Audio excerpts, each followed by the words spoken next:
नमस्कार, भक्ति दर्शन समाचारमा स्वागत छ। म हेमा शर्मा। आज मिति 2078 साल माघ महिनाको 22 गते शनिबार, राक्षस नाम संवत्सर, सूर्य उत्तरायण, शिशिर ऋतु, माघ शुक्ल पक्षको चतुर्थी तिथि 7:07 उपरान्त पंचमी तिथि।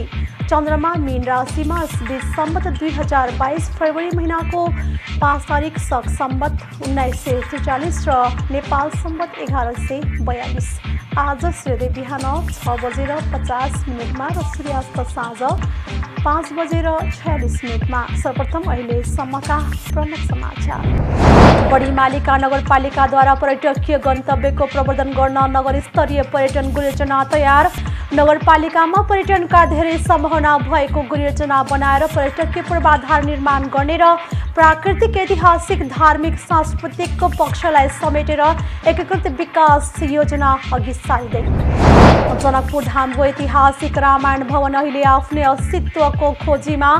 2 दशक अघिसम्म रामायण भवन श्रद्धालु भक्तजनका लागि आकर्षण सहित आस्थाको केन्द्रको रूपमा रहेकोमा अहिले भने संरक्षणको अभावमा जीर्ण बन्दै 2 दशक अघिसम्म संस्कृति, भाषाको अध्ययन, अध्यापन तथा कीर्तन समेत हुने गरेको रामायण भवनको भित्री भित्तामा राम चरित्र मानसका साथै सीतारामको विवाहसँग सम्बन्धित तस्बिरहरू पनि कलात्मक ढङ्गले निर्मित। अग्ला र लामा झुलङ्गे पुल निर्माणका कारण चर्चामा रहेको काली गण्डकी नदीको गहिरो खोजमा फेरि विश्वकै दोस्रो लामो झुलङ्गे पुल निर्माण सुरु। काली गण्डकीमाथि 524 मिटर लामो र नदीबाट 172 मिटर उचाइमा बन्ने पुलका लागि सस्पेन्स ब्रिज डिभिजनद्वारा निर्माणका लागि मूल्याङ्कन प्रतिवेदनपछि झुलङ्गे पुल निर्माणका लागि बोलपत्रको प्रक्रिया सुरु। नेपाल सरकारद्वारा 12 करोड रुपैयाँ विनियोजन। दाङको पर्यटकीय स्थल तुलसीपुर उपमहानगरपालिका 19 छिल्लीकोटमा पर्यटकका लागि घरैपिच्छे घरवास निर्माण। होमस्टे यस क्षेत्रका बासिन्दालाई परिवार पाल्न सहज बन्दै। स्थानीय उत्पादन रोटी, ढेँडो, सिस्नोको तरकारी, दही, दूध लगायत स्थानीय स्तरमा उत्पादन गरेको खाद्य तथा पेय पदार्थको स्वाद चखाउने गरेको स्थानीयको भनाइ। थारू समुदायको हराउँदै गएको कला संस्कृतिको संरक्षण गर्न दाङको घोराही उपमहानगरपालिकामा बनाइएको थारू नमुना ग्राम अहिले प्रयोगविहीन बन्दै। घरहरू थोत्रो भएर छानो चुहिने तथा भित्ता भत्किएका कारण अहिले बेवारिसी अवस्थामा। पशुपति क्षेत्र विकास कोष सञ्चालक परिषदले गोठाटार स्थित जग्गामा बनेका छाप्रा लगायत संरचना हटाउन निर्देशन। 15 दिनभित्र त्यस्ता छाप्रा र संरचना नहटाएमा कोष आफैले हटाउने र त्यसबाट हुने क्षति व्यक्ति स्वयंले बेहोर्नु पर्ने कोषको भनाइ।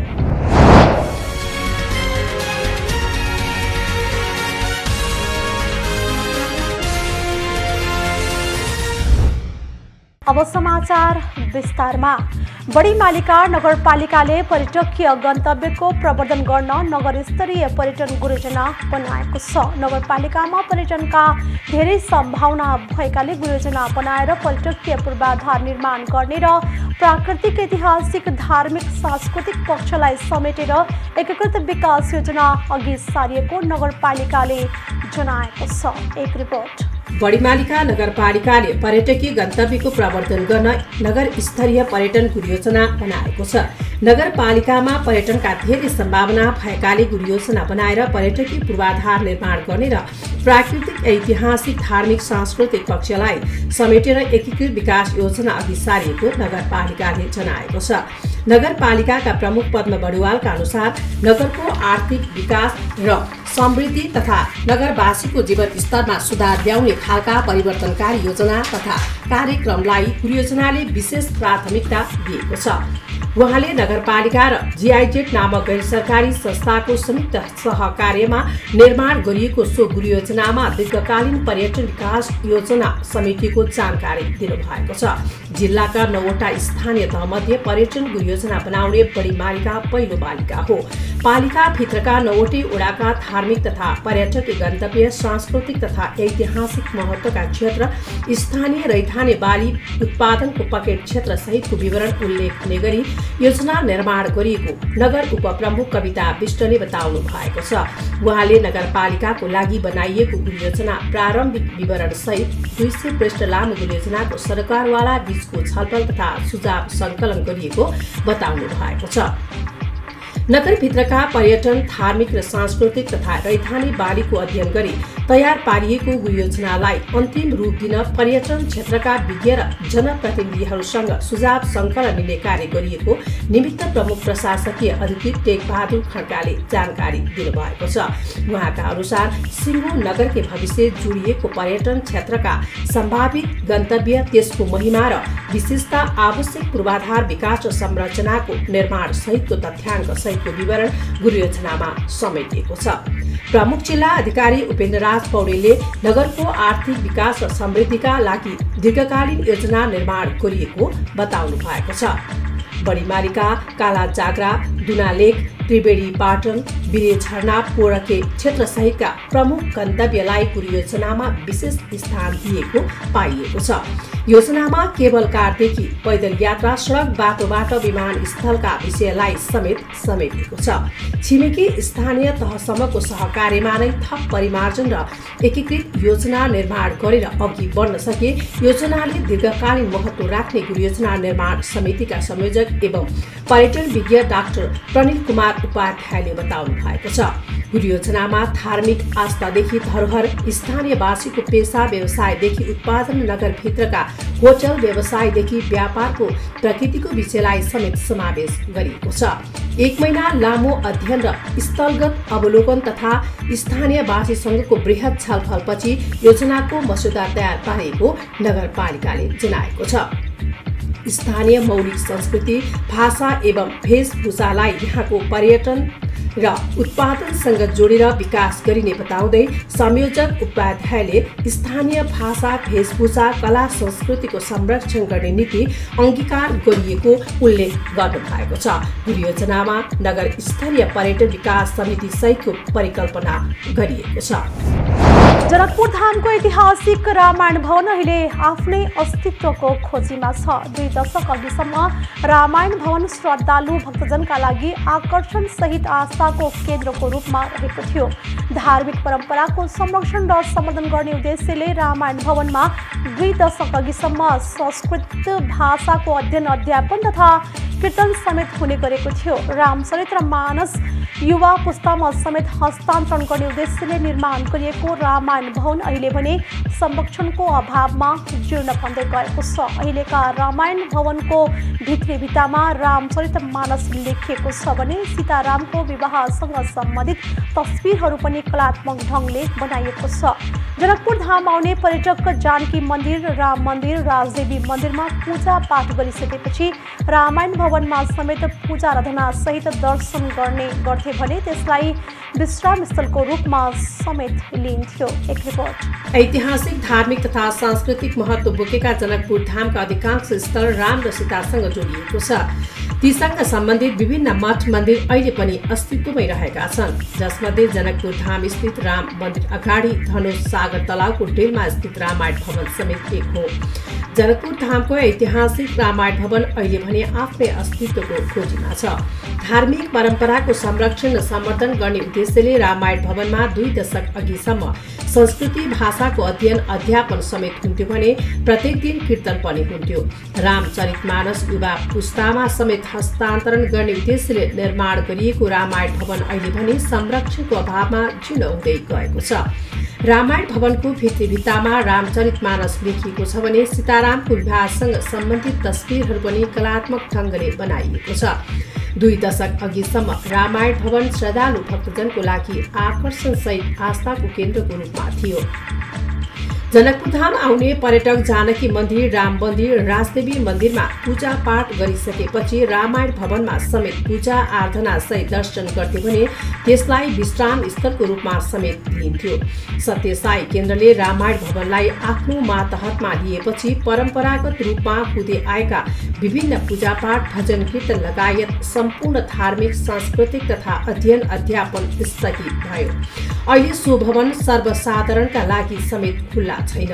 सत्यसाई केन्द्रले रामायण भवनमा कब्जा जमाएपछि गौ संरक्षण मञ्चका अध्यक्ष जगदीश महासेठले खाली गराउनको लागि लामो समयसम्म अभियान चलाउनु भयो। पछि खाली गराउन पनि सफल भएको बताउनु भएको छ। उहाँका अनुसार रामायण भवनमाथि सत्यसाई केन्द्रले गरेको कब्जा हटाउन स्थानीय प्रशासनदेखि अदालतमा समेत हारगुहार लगाएको र पुनरावेदन अदालतले सत्यसाई केन्द्रलाई भवन खाली गर्न आदेश दिएपछि बल्ल खाली भएको थियो। सत्यसाई केन्द्रको कब्जाबाट रामायण भवन मुक्त भएपछि पुराना ऐतिहासिक धार्मिक सांस्कृतिक भौतिक संरचनालाई संरक्षणमा मधेस सरकारले समेत व्यवस्था गरेका कारण उक्त भवन दिनानुदिन जीर्ण हुँदै गएको छ। रामायण भवनको नाममा काठमाडौँमा 3 करोड 3 लाख रुपियाँका अक्षय कोष भए पनि अक्षय कोषमा रहेको उक्त रकमको विषयमा अहिलेसम्म जनकपुर धामवासी समक्ष सार्वजनिक पनि नगरिनुले सो पैसामा समेत अनियमितता भएको हुन सक्ने आशंका गरिएको छ। सो रुपियाँकै ब्याजबाट पनि रामायण भवनको जीर्णोद्धार गर्न सकिने मञ्चका अध्यक्ष महासेठ बताउनुहुन्छ। धनुषाको धारापानी स्थित रामायण भवनको नाममा रहेको 11 बिघा जग्गा बेचेर उक्त अक्षयको स्थापना गरिएको थियो। उक्त जग्गा नेपाली सेनाले क्याम्प निर्माणको लागि खरिद गरेको थियो। नेपाली सेनाले सो जग्गा 4 करोड रुपियाँमा खरिद गरेको थियो। सोही 4 करोड रुपियाँको अक्षय कोष स्थापना गरिएको थियो। तर अहिले अक्षय कोषमा 3 करोड 3 लाख रुपियाँ मात्र रहेको जानकारी दिँदै महासेठले बाँकी 97 लाख रुपियाँ अनियमितता भएको आरोप लगाउनु भएको छ। यता गुठी संस्थान जनकपुर धामका प्रमुख वैकुण्ठ रेग्मीले सो अक्षय कोषको सम्बन्धमा आफूलाई कुनै जानकारी नरहेको बताउनु भएको छ। उहाँले काठमाडौँमा खाता रहेकाले केन्द्रीय गुठी कार्यालयकै संरक्षणमा सो अक्षय कोष हुन सक्ने अनुमान गर्नु भएको छ। रामायण भवनको संरक्षण सम्वर्धनका लागि गुठी संस्थान पनि गम्भीर नभएको पाइएको छ, जसका कारण लामो समयदेखि सडक व्यवसायीले रामायण भवनको भुइँतल्लामा व्यवसाय सञ्चालन गर्दै आएका छन्। गत आर्थिक वर्षमा रामायण भवनको जीर्णोद्धारका लागि 30 लाख तथा चालु आर्थिक वर्षमा समेत 30 लाख रुपियाँ बजेट छुट्याएको भए पनि उक्त रकम निकासा हुन नसक्दा अझै पनि यसको संरक्षण तथा सम्वर्धन कार्य हुन नसकेको कार्यालय प्रमुख रेग्मीले बताउनु भएको छ। पगला र लामा झोलङ्गे पुल निर्माणका कारण चर्चामा रहेको काली गण्डकी नदीको गहिरो खोजमा फेरि विश्वकै दोस्रो लामो झोलङ्गे पुल निर्माण सुरु भएको छ। पर्वतको जलजला गाउँपालिका 8 नाङ्ली बाङ र छिमेकी बागलुङको पल्चोर जोड्ने गरी सिंगल स्पान प्रविधिमा सबैभन्दा दोस्रो लामो पुल निर्माण सुरु भएको हो। यो पुल काली गण्डकी माथि 524 मिटर लामो र नदीबाट 172 मिटर उचाइमा बन्नेछ। सस्पेन्स ब्रिज डिभिजनले पुल निर्माणका लागि प्रारम्भिक सम्भाव्यता अध्ययन, विस्तृत परियोजना प्रतिवेदन तथा वातावरणीय प्रभाव मूल्याङ्कन प्रतिवेदन तयार भएपछि झोलङ्गे पुल निर्माणका लागि बोलपत्रको प्रक्रिया सुरु गरेको छ। डिभिजनका इन्जिनियर बहादुर बानियाका अनुसार यो नेपालमा सिंगल स्पान प्रविधिको दोस्रो लामो पुल हो। पुल निर्माणका लागि नेपाल सरकारले 12 करोड रुपैयाँ विनियोजन गरेको छ। ठेक्का लागेको 2 वर्षमा पुल तयार हुने विश्वास लिएको छ। नेपालमा 350 मिटर भन्दा लामा झोलङ्गे पुल बनाउने प्रविधि नभएका बेला राष्ट्रिय सभाका अध्यक्ष गणेश प्रसाद तिमिल सिन्हाको विशेष पहलमा चीनबाट प्रविधि र उपकरण भित्राएर पर्वतको कुस्मा नगरपालिका 1 पाङ अदुवा बारीबाट बागलुङ नगरपालिका 1 बाङ्गे चोर जोड्ने 567 मिटर लामो पुल बनेको छ। यो पुल विश्वकै लामो दाबी गर्दै बागलुङ नगरपालिकाले गिनिज बुक अफ वर्ल्ड रेकर्डमा दर्ता गर्न निवेदन समेत दिएको छ। नगरपालिकाले पुलको नाम नै गण्डकी गोल्डेन ब्रिज नामाकरण गरेको छ। गण्डकी गोल्डेन ब्रिज जस्तै संरचनामा बन्ने अर्को लामो पुलले पर्वतको जलजला गाउँपालिकाका सर्वसाधारणलाई बागलुङ बजारको पहुँचमा ल्याउन सहज हुनेछ। नागबाली बाङमा उत्पादन हुने तरकारी बागलुङ बजार ल्याउन पञ्चकोट सालग्राम सङ्ग्रहालय र बागलुङ कालिका लगायत ठाउँमा पर्वतका सर्वसाधारणलाई आवत जावत गर्न र बागलुङका सर्वसाधारण पर्वत जान सहज हुने नाङ्ली बाङका बासिन्दा महेन्द्र रेग्मीले बताउनु भएको छ। यो पुल बनेपछि घण्टौँ लाग्ने बाटो 10 मिनेटमा छुटिनेछ। पर्वतको नागली बाङका सर्वसाधारणलाई बागलुङ आउन र बागलुङबाट चलचला गाउँपालिका जानका लागि काली गण्डकीले बनाएको खोजमा आवत जावत गर्नुपर्ने बाध्यता छ। दाङको पर्यटकीय तुलसीपुर उपमहानगरपालिका 19 सिल्लीकोटमा घरैपिच्छे घरवास अर्थात् होमस्टे निर्माण गरिएको छ। विक्रम सम्वत 2076 देखि त्यहाँका स्थानीयवासीले होमस्टे सञ्चालनमा ल्याएका हुन्। त्यहाँको पर्यटकीय धार्मिक तथा ऐतिहासिक महत्त्व अवलोकनका लागि पर्यटक आउने गरेका छन् र ती पर्यटकलाई होमस्टे सेवा दिने गरेको स्थानीय जीवराज रेउलले बताउनु भएको छ। उहाँका अनुसार होमस्टे त्यहाँका स्थानीयवासीको आम्दानीको स्रोत पनि बनेको छ। परिवार पालनलाई होमस्टेले यस क्षेत्रका बासिन्दालाई निकै सहज बनाएको बताइएको छ। होमस्टेमा जैविक खाना प्रदान गर्ने गरिएको छ। स्थानीय उत्पादन भएको रोटी, ढेँडो, सिस्नोको तरकारी, दही, दूध लगायत स्थानीय स्तरमा उत्पादन गरेको खाद्य तथा पेय पदार्थको स्वाद चखाउने गरेको बताइएको छ। सबै जैविक उत्पादन रहेको र सोही अनुसार पाहुनालाई खुवाउने गरिएको स्थानीयको भनाइ छ। होमस्टे उपमहानगरपालिकामा दर्ता भएर उपमहानगरपालिकाको नियमअनुसार नै आफूहरूले होमस्टे सञ्चालनमा ल्याएको बताइएको छ। उपमहानगरपालिकाका अनुसार बाँसुरी, खैजडी, मादल, सारङ्गी, डेक, मगर ड्रेस प्रदान गरेको छ। अहिले होमस्टेका लागि विराटनगर, पाल्पा, नवलपरासी, कैलाली, नेपालगञ्ज मात्र नभई अमेरिकाबाट समेत पर्यटक आएर होमस्टेको आनन्द लिने गरेका छन्। एउटा होमस्टेमा 8 जनालाई राख्न सकिने र होमस्टेमा बस्दा सुरक्षाको ग्यारेन्टी समेत आफूहरूले गर्ने गरेको स्थानीय जीवराजले बताउनु भएको छ। अहिले होमस्टेमा प्रायः शुक्रबार र शनिबार धेरै मान्छे पुग्ने गरेका छन्। एकपटक आइसकेका व्यक्ति पुनः होमस्टेमा आउने गरेको उहाँले बताउनु भएको छ। थारू समुदायको हराउँदै गएको कला संस्कृतिको संरक्षण गर्न दाङको घोराही उपमहानगरपालिकामा बनाएको थारू नमुना ग्राम अहिले प्रयोगविहीन भएको छ। यसबाट 2065 सालमा बनाएको यो नाम मात्रको नमुना भएको छ। घरहरू अहिले थोत्रो भएर छानो चुहिने, भित्ता मकिएका तथा बेवारिसे अवस्थामा पुगेका छन्। एक रिपोर्ट। दाङको घोराई उपमहानगरपालिका 7 सिसहनियामा 13 वर्ष अघि 2065 सालमा थारू समुदायको कला संस्कृतिको संरक्षण गर्न तथा थारू समुदायको संस्कार संस्कृतिको संरक्षणका साथै पर्यटकहरूलाई आकर्षण गर्दै अध्ययनको थलो बनाउने र त्यहाँको पहिचान प्रचार प्रसार गर्ने उद्देश्यले निर्माण गरिएको थारू नमुना ग्राम अहिले प्रयोगविहीन अवस्थामा अल्पत्र परेको छ। कुनै पनि निकायबाट आवश्यक सहयोग नभएको र बजेट अभावको कारण जीर्ण अवस्थामा पुगेको स्थानीयको भनाइ छ। जीर्ण अवस्थामा रहेको एउटा कारण त के हुन्छ भने सर, यो पहिले चाहिँ हामीले एकदम पहिले नयाँ आउने बेला एकदम हौसला हुन्छ नि, त्यस्तो खाले हामीले काम गऱ्यौँ र यहाँ जुन मान्छेलाई हामी यो ठाउँमा स्थानान्तरण गऱ्यौँ ती मान्छेहरू चाहिँ यहाँ भनेको अनुसार काम भएन, राम्रोसँग बस्न पनि बसेनन्, यो यहाँ भनेका कुराहरू पनि गरेनन्, त्यसको कारणले पनि जीर्ण अवस्थामा रह्यो।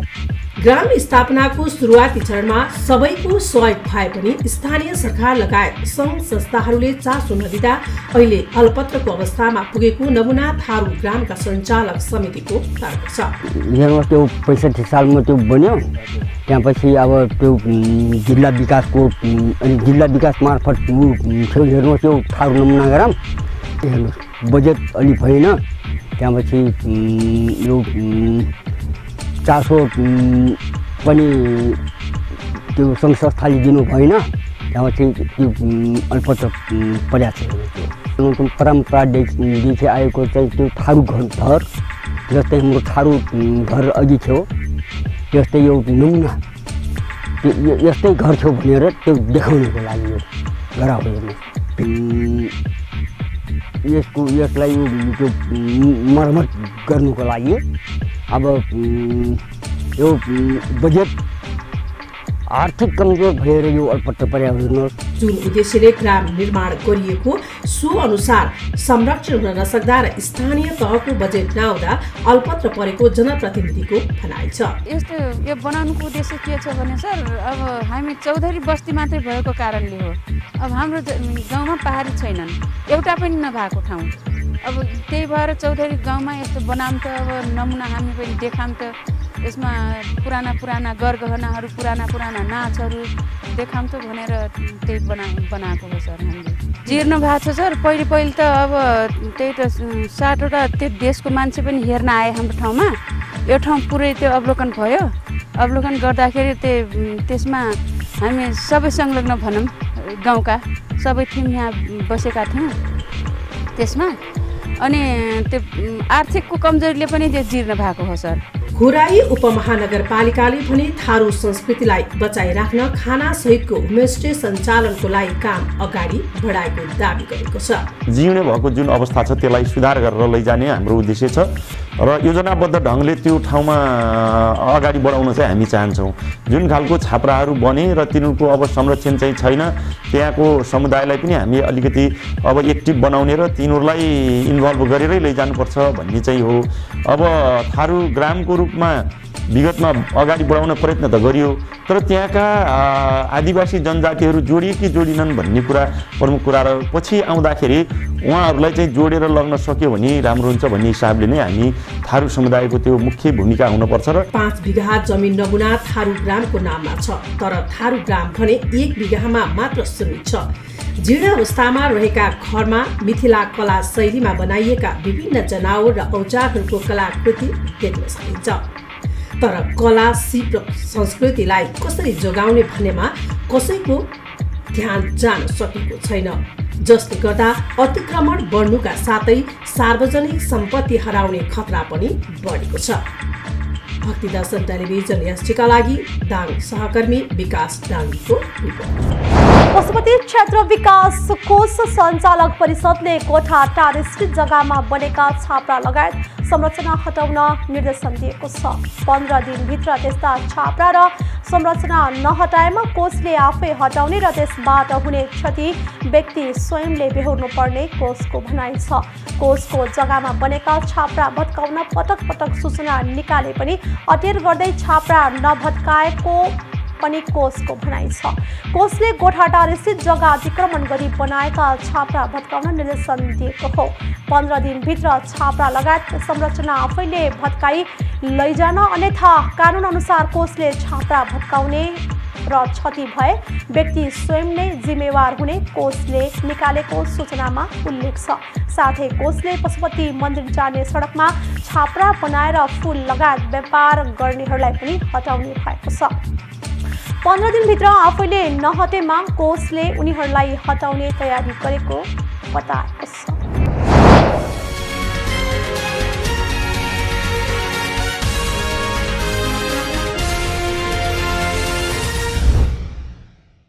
अहिले हामी भक्ति दर्शन समाचारको अन्त्यमा आइसकेका छौँ। जाँदै प्रमुख समाचार पुनः। बढीमालिका नगरपालिकाद्वारा पर्यटकीय गन्तव्यको प्रवर्धन गर्न नगर स्तरीय पर्यटन गुणयोजना तयार। नगरपालिकामा पर्यटनका धेरै सम्भावना भएको गुणयोजना बनाएर पर्यटकीय पूर्वाधार निर्माण गर्ने र प्राकृतिक, ऐतिहासिक, धार्मिक, सांस्कृतिक पक्षलाई समेटेर एकीकृत विकास योजना अघि सारिँदै। जनकपुर धामको ऐतिहासिक रामायण भवन अहिले आफ्नै अस्तित्वको खोजीमा।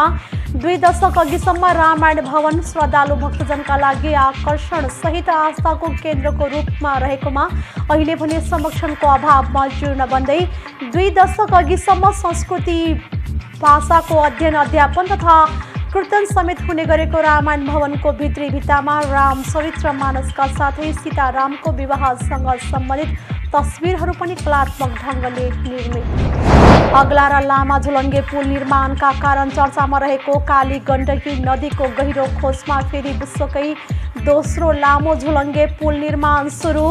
काली गण्डकीमाथि 524 मिटर लामो र नदीबाट 172 मिटर उचाइमा बन्ने पुलका लागि सस्पेन्स ब्रिज डिभिजनद्वारा निर्माणका लागि मूल्याङ्कन प्रतिवेदनपछि झुलङ्गे पुल निर्माणका लागि बोलपत्रको प्रक्रिया सुरु। नेपाल सरकारद्वारा 12 करोड रुपैयाँ विनियोजन। दाङको पर्यटकीय स्थल तुलसीपुर उपमहानगरपालिका 19 छिल्लीकोटमा पर्यटकका लागि घरैपिच्छे घरवास निर्माण। होमस्टे यस क्षेत्रका बासिन्दालाई परिवार पाल्न सहज बन्दै स्थानीय उत्पादन रोटी, ढेँडो, सिस्नोको तरकारी, दही, दूध लगायत स्थानीय स्तरमा उत्पादन गरेको खाद्य तथा पेय पदार्थको स्वाद चखाउने गरेको स्थानीयको भनाइ।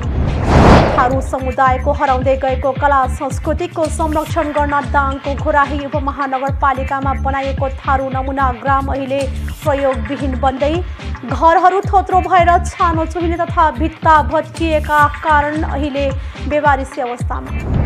पशुपति क्षेत्र विकास कोष सञ्चालक परिषदले गोठाटार स्थित जग्गामा बनेका छाप्रा लगायत संरचना हटाउन निर्देशन।